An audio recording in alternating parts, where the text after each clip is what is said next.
I never thought I'd experience real horror, but that Black Friday changed everything. It was supposed to be a day of sales and discounts, but instead, it turned into a nightmare I won't soon forget. Everyone crammed the mall in an effort to get the best deals. I joined the craze in an effort to find a gift for my daughter. There are a lot of anxious shoppers filling the aisles, and it was tense.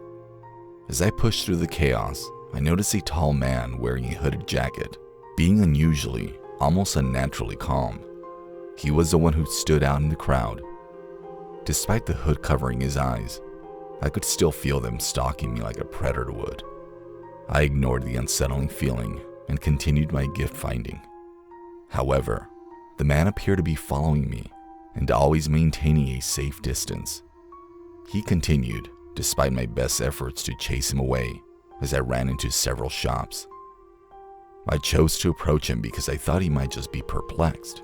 He didn't say anything when I got close though. He kept staring, and I got chills up and down my spine. I took a step back because I felt suffocated in this horror movie scene. I rushed through the mall looking for security as I became desperate. I needed help right away. However, something I saw as I rounded the corner has stuck with me ever since. The man cornered a female shopper who was also shopping in a dimly lit hallway. His hood had pulled back, revealing a grim expression on his face. The knife in his hand shone in the dim mall lighting. The woman's screams echoed down the hallway as he walked toward her. Out of fear, I went numb and powerless. I wanted to run with everything in me, but I had no ability to do so. Despite the woman's cries for help filling the air, no one else was nearby to help her. I reached for a large item from a nearby store shelf as I hurried towards a man.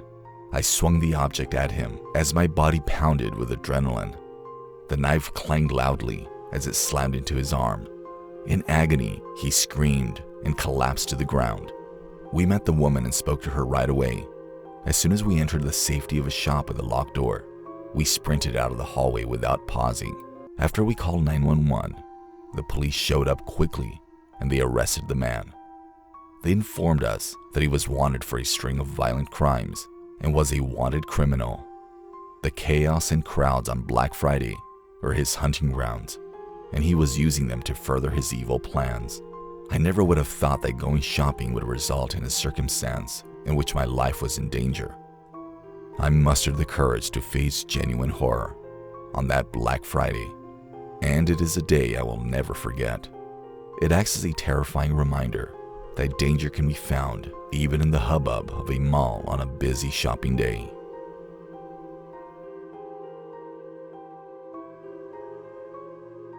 Thanksgiving is a time for getting to know one another, but that evening, terror would fill our hearts in a way we never could have imagined. I was staying at my cousin Sarah's house with a large group of family and friends. The smell of roasted turkey filled the cozy living room, and laughter could be heard everywhere. As evening fell, we sat around the table, eager to eat. The children were playing in the backyard.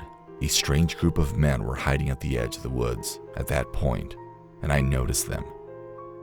They seemed out of place in our quiet neighborhood. As Sarah, the person seated next to me, heard my whispers, her heart began to race. With her eyes widening in alarm, she scowled as she cast a glance outside. The men started getting closer, their motives unclear. Our group was filled with anxiety. Mike tried to call the police with Sarah's husband, but the signal was poor. As we talked about our next steps, our voices shook. We immediately heard the backyard gate opening with its distinctive creaking sound.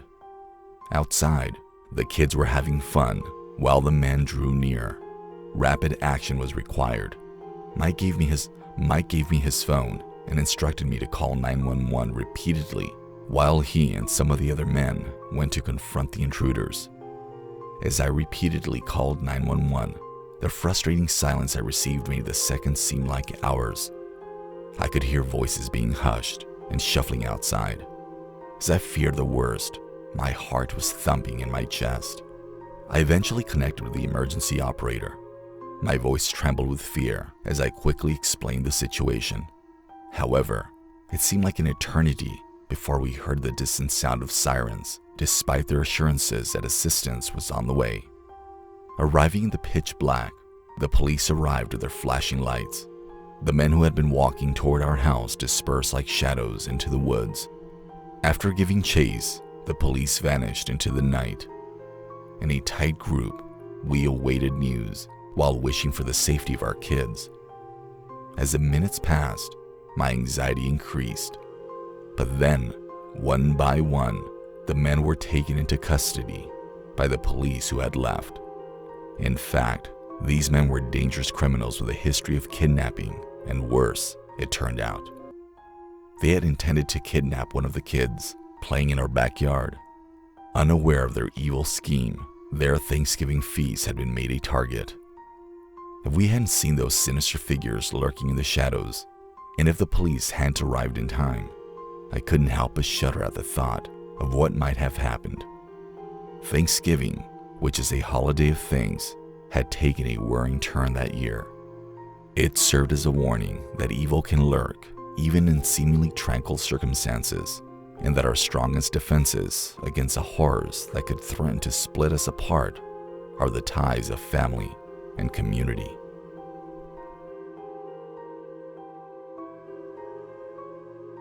I entered this rundown electronics store on Black Friday. Crazy Carl's Electronics, as advertised, certainly lived up to its name. An actual nightmare developed out of it. My nose immediately picked up a strange odor as soon as I walked in, like an old device mixed with something sinister. Dusty junk filled the space, and Crazy Carl, the store's owner, appeared to have escaped from a horror film. When I'm looking around the mess, I come across his dated computer hidden in a corner, a true relic. Cobwebs and dirt had grown all over it. Carl approaches me with gleaming eyes like a lunatic. "Hey there, buddy. Got a deal for ya," he says in a spooky voice. "This computer is a true treasure. Only $50. I respond, "Nah, man, I'm fine." It appeared as though it belonged in a museum rather than my crib. And that's when things started to get crazy. In an attempt to snag my throat, Carl lunges at me after losing his smile. I'm staggering back in fear as I try to avoid his crazy claws. Out of nowhere, a tall man with a friendly face from another store comes to my aid. Carl, however, grabs a large monitor and slams it into the man's outstretched hand before he can do anything to help. It was like that sickening crunch you hear when bones break, and the guy's scream filled the air. His hand appeared to be completely damaged, with blood pouring out. I'm just standing there, my jaw on the ground, watching this poor guy writhe in agony. People start screaming and running, and chaos breaks out in the store. As I start to back away from the bloody scene, Carl appears over the injured man, all wild-eyed and holding a shard of broken glass. Carl has lost it as the injured man begs for assistance while tears roll down his face. In preparation for another attack, he is raising the glass shard. It's like a nightmare from which I can't get out. Carl is suddenly thrown to the ground by this large construction worker. The shop has been transformed into a battlefield as they struggle against one another, like in a wrestling match.